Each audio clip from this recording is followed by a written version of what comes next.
જય સહકાર તાજેતરમાં સમગ્ર રાજ્યમાં થયેલ કમોસમી વરસાદથી રાજ્યના ખેડૂતોને ઊભા પાકમાં ખૂબ મોટી નુકસાની થયેલ છે।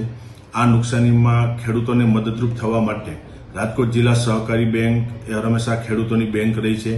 રાજકોટ અને મોરબી જિલ્લાના મંડળી મારફત બેંક સાથે જોડાયેલા 2,25,000થી વધુ ખેડૂત સભાસદોને આજે બેંકના બોર્ડ ઓફ ડિરેક્ટરે નિર્ણય કર્યો છે કે હેક્ટરે 12,500 અને વધુમાં વધુ 65,000 રૂપિયા સુધીની કૃષિ લોન 0% એક પણ રૂપિયો વ્યાજ લીધા વગર 1 વર્ષની મુદત માટે આપવાનો આજે બેંકે નિર્ણય કર્યો છે। એની જાહેરાત કરું છું।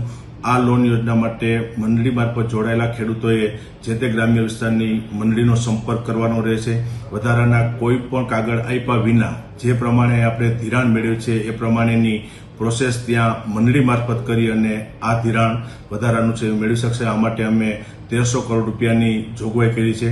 રાજકોટ જિલ્લા સહકારી બેંક હંમેશા ખેડૂતોની બેંક રહી છે અને આજે ફરી એક વખત બેંકે ઉદાર હાથે ખેડૂતોને પડખે ઉભા રહેવા માટે 0% 1 વર્ષની મુદત માટે મેક્સિમમ 65,000 રૂપિયા સુધીની 1,300 કરોડની જોગવાઈ કરી અને આ લોન યોજના અમલમાં મૂકી છે એની આજે હું જાહેરાત કરું છું।